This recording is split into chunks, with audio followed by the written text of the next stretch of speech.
Hello friends, सनिस्टा classes में आपका स्वागत है।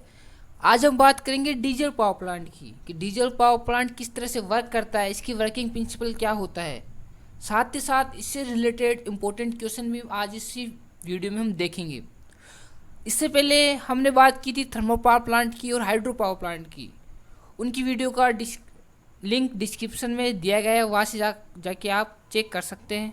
अगर आपको इससे रिलेटेड कोई पीडीएफ चाहिए तो हम हमारे फेसबुक पेज पे जाके उसे लाइक करके हमें ईमेल सेंड कर सकते हैं। और साथ ही साथ अगर आपको इससे रिलेटेड कोई भी डाउट है तो आप हमें कमेंट बॉक्स में लिख सकते हैं। तो हम शुरू करते हैं हमारा डीजल पावर प्लांट। तो फ्रेंड्स, हमें पता है कि हमने हाइड्रो पावर प्लांट में पढ़ा है और थर्मल पावर प्लांट में पढ़ा है कि सब में जो वर्किंग होती है, मतलब कि जो विद्युत पैदा करने का जो कार्य करता है वो करता है जनरेटर, जिसे बोलते हैं हम अल्टरनेटर। तो हम क्या पता है हमें कि जो हमारे पास अल्टरनेटर है सब काम वही करता है विद्युत जनरेट करने का, लेकिन हमें क्या करना आता है, इसको घुमाना पड़ता है।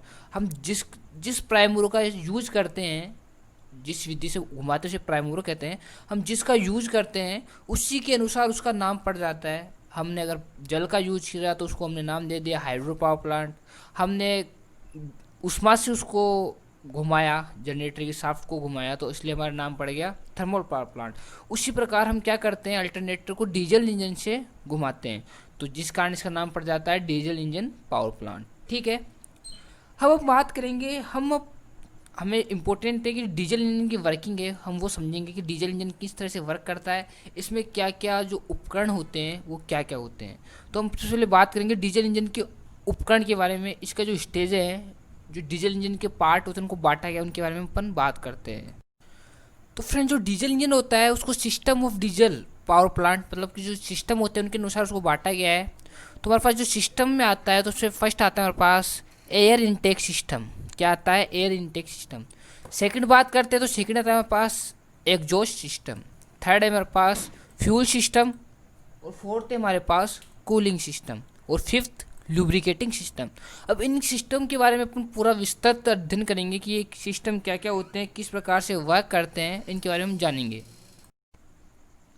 फ्रेंड्स, हम बात करेंगे डीजल इंजन की वर्किंग किस तरह होती है, इसके बारे में बात करता हूँ मैं। तो हमारे पास जो कुछ सिस्टम होते हैं डीजल इंजन में कार्य करने कुछ सिस्टम होते हैं, जिनका नाम बताता हूँ आपको मैं। हमारे पास जो ये सिस्टम है, हमारे पास कंप्रेसर लगा हुआ है, इसे हम बोलते हैं एयर कंप्रेस सिस्टम। क्या बोलते हैं इसको? एयर कंप्रेस सिस्टम या एयर इनटेक सिस्टम बोलते हैं इसको। क्या बोलते हैं? Air intake system. हमारे पास ये फ्यूल टैंक ये सिस्टम लगा हुआ है, इसे बोलते हैं अपन फ्यूल इनटेक सिस्टम। क्या बोलते हैं? फ्यूल इनटेक सिस्टम या फ्यूल सिस्टम।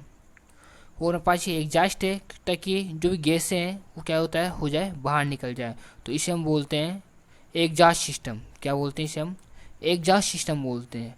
हमारे पास ये लुब्रिकेटिंग सिस्टम आता है, लुब्रिकेट करने का काम करता है। और हमारे पास ये नीचे है, इसे बोलते हैं हम कूलिंग सिस्टम। ये कुछ सिस्टम्स होते हैं, इसके हमें कुछ भागों में बांट दिया जाता था कि अध्ययन करने में क्या हो, आसानी हो। अब मैं आपको जो डीजल इंजन होता है उसका थोड़ा सा वर्किंग बताता हूँ। अब मैं एक डीजल इंजन का जो पार्ट है थोड़ा सा कटआउट वो लूँगा और आपको उसकी वर्किंग बताता हूँ किस तरह से वर्क करता है डीजल इंजन। तो फ्रेंड्स, आपको दिख रहा है इसमें क्या लिया है, ओनली किसी भी डीजल इंजन का ओनली एक सिलेंडर लिया है। आपको ये दिख रही है, ये विषय बोलते हैं सिलेंडर। ये बहुत सारे होते हैं, किसी भी इंजन की बात करें तो इसमें बहुत से ये सिलेंडर्स लगे होते हैं। ये क्या करते हैं, ये ऊपर नीचे गति करते हैं। क्या करते हैं? ऊपर और नीचे गति करते हैं।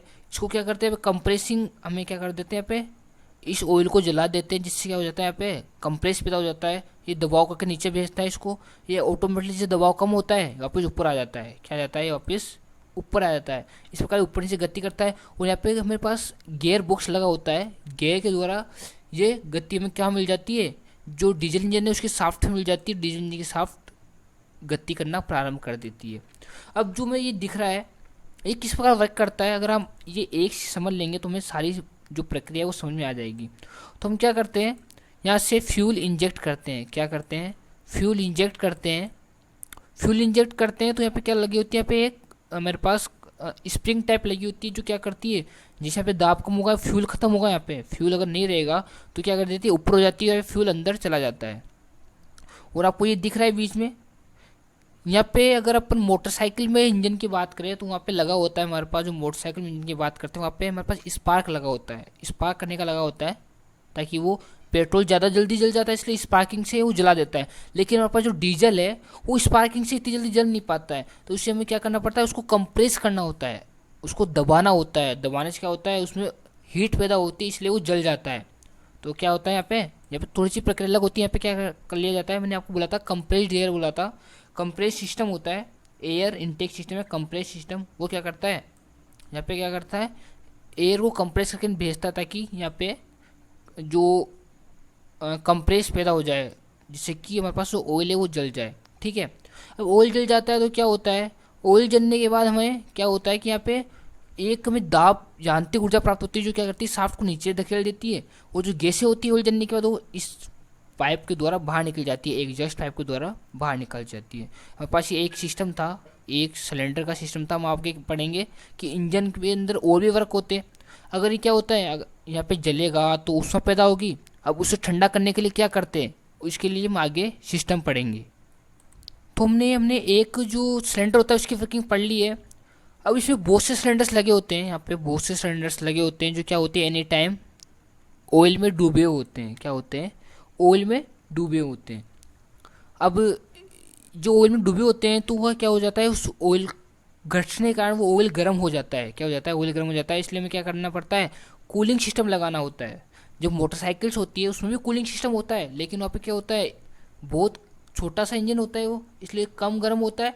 और हमें वहाँ पे अलग से सिस्टम लगाने की आवश्यकता नहीं होती है, क्योंकि जो हमें जो एयर मिलती है बाहर से, जो हमें एयर मिलती है उससे वो क्या हो जाता है, ठंडा हो जाता है। वहाँ पे खाँचे कट्टे होते हैं जिससे कि एयर से ठंडा हो जाता है। लेकिन यहाँ पे हमारे पास ये एयर से ठंडा नहीं कर सकते, क्योंकि बहुत ज़्यादा मात्रा में हीट पैदा होती है, घर्षण बहुत ज़्यादा होता है। इसलिए हम यहाँ पे क्या करते हैं, अलग से कूलिंग सिस्टम का यूज़ करते हैं। क्या करते हैं, कूलिंग सिस्टम का यूज़ करते हैं। हम इसकी प्रक्रिया समझते हैं। हम यहाँ पे क्या करते हैं, फ्यूल टैंक में फ्यूल भरा रहता है एनी टाइम, जो फिल्टर होकर क्या जाता है, पंप के द्वारा इंजन में इंजेक्ट कर दिया जाता है। फिर हमारे पास कंप्रेसर होता है, जो क्या करता है, यहाँ पे कंप्रेस एयर इनटेक करता है डीजल इंजन के अंदर, ताकि जो हमारे पास ईंधन है, जो हमारा डीजल है ईंधन के रूप में, वो जल जाए। ठीक है, अब ईंधन जल जाता है तो हमें पता है कोई भी चीज़ जलती है तो हमें उसके साथ कुछ गैसें मिलती है, जो फालतू गैसेज होती है। कुछ किसी भी चीज़ के दहन के पश्चात कुछ गैसें बचती है, कुछ भी चीज़ बचता है, उसको क्या कर देते हैं अपन, एग्जॉस्ट के द्वारा बाहर निकाल दिया जाता है। क्या निकाल दिया जाता है, बाहर निकाल दिया जाता है। उसके बाद हम बात करते हैं कूलिंग सिस्टम की। हमने क्या बोला था, वो हमेशा जो सिलेंडर्स होते हैं वो हमेशा कहाँ डूबे होते हैं, ऑयल में। ऑयल क्या हो जाता है, घर्षण के कारण गर्म हो जाता है। अब ऑयल घर्षण का गर्म हो गया तो उसको ठंडा करना जरूरी होता है, नहीं तो जो हमारे पास डीजल इंजन है उसकी दक्षता क्या हो जाती है, कम पड़ जाएगी। इसलिए क्या करते हैं, उसको हम ठंडा करते हैं। क्या करते हैं, ठंडा करते हैं। ठंडा करने के लिए हम क्या लगाते हैं, यहाँ पे वाटर का यूज करते हैं, मतलब पानी का। यहाँ कंडेंसर लगा होता है, जो गर्म ऑयल है वो नीचे आता है, नीचे आके क्या होता है, ठंडा होता है। और जो ऑयल कूलर है यहाँ पे क्या हो जाता है, इकट्ठा हो जाता है, गर्म ऑयल यहाँ पे इकट्ठा हो जाता है। फिर क्या होता है, हम क्या करते हैं, इसमें क्या होते हैं, बहुत सारा एक जाली रुमा पाइप भी से होते हैं, जिनमें क्या होता है, जो ठंडा पानी वो सर्कुलेट होता रहता है। कैसे सर्कुलेट होता है, कूलिंग वाटर पंप के द्वारा सर्कुलेटिंग होता रहता है। ये पानी अंदर जाएगा ठंडा, और जो इस ऑयल में जो भी कुछ भी मात्रा में हीट है वो क्या दे देगा, वो अपने पानी को दे देगा, गर्म पानी, ठंडे पानी को वो हीट दे देगा, और खुद क्या हो जाएगा, ठंडा हो जाएगा। अब वापस से गर्म पानी अंदर चल जाएगा, वापस से ठंडा हो जाएगा। ये प्रक्रिया चलती रहती है। अब जो हमारे पास जो ऑयल है ये वो कहाँ जाता है, ये जो हमारे पास कोल्ड ऑयल होता है वो जाता है हमारे पास लुब्रिकेटिंग टैंक में चला जाता है। कहाँ जाता है, लुब्रिकेटिंग टैंक में चला जाता है। अब ये टैंक से पंप के द्वारा फिल्टर होके ये ऑयल जाता है हमारे पास वापस से इंजन में। ये प्रक्रिया लगातार चलती रहती है, जिससे क्या होता है, हमारे पास ऑयल है वो ठंडा होता रहता है और हमें दक्षता अच्छी मिल जाती है।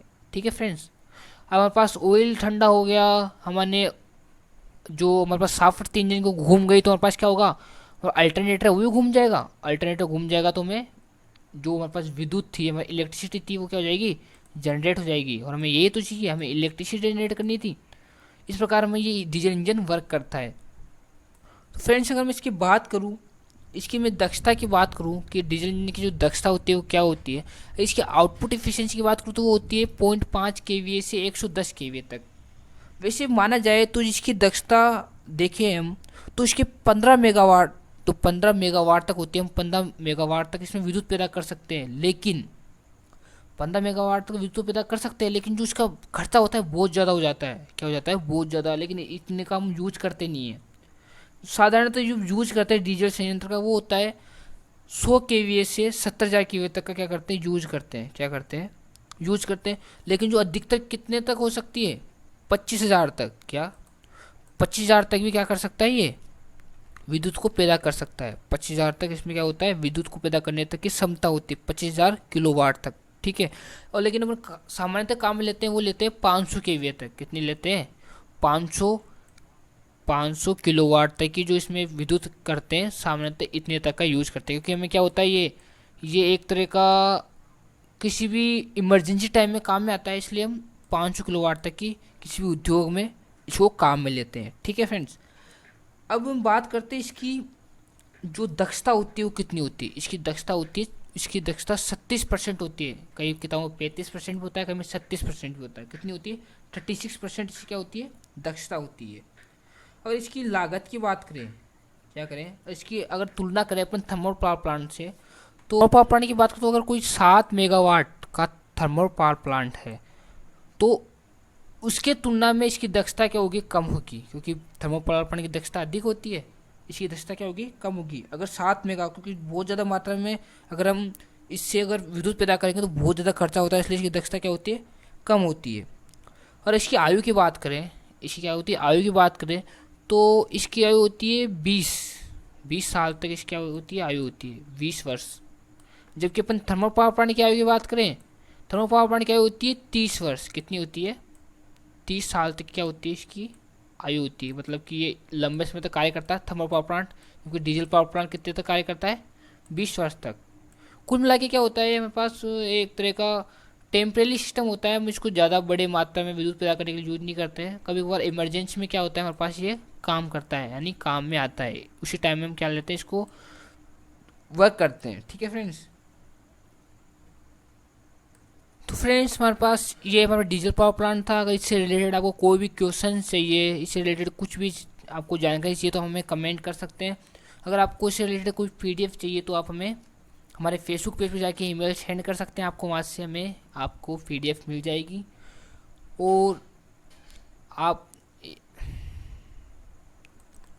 और सबसे इम्पोर्टेंट बात फ्रेंड्स, वीडियो को लाइक करो, चैनल को सब्सक्राइब करो, शेयर करो यार, जितना ज़्यादा हो सके इतना शेयर करो। और इसी प्रकार हम आगे वीडियो बनाते रहेंगे। और नेक्स्ट टाइम जो नेक्स्ट वीडियो होगी हमारे पास जो वीडियो होगी वो होगी हमारे पास गैस पावर प्लांट की। क्या होगी गैस पावर प्लांट की वीडियो बताएंगे हम, किस गैस पावर प्लांट किस तरह वीडियो जो हमारे पास विद्युत जनरेट किस तरह करता है उसके हम बताएंगे। तब तो हमारे साथ बने रहे। और लास्ट में एक ही बात बोलूँगा फ्रेंड्स, पढ़ेगा इंडिया तभी तो आगे बढ़ेगा इंडिया। थैंक यू फ्रेंड्स, धन्यवाद। धन्यवाद फ्रेंड्स, धन्यवाद।